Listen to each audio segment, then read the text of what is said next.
Watch out! It's another tip from the Quickbase Junkie.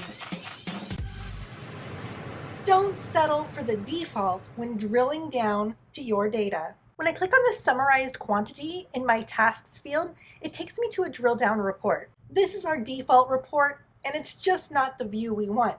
So how do we change it? We'll go into that summary field and scroll down to the summary field options and choose another report. In this case, I'll choose list all and save.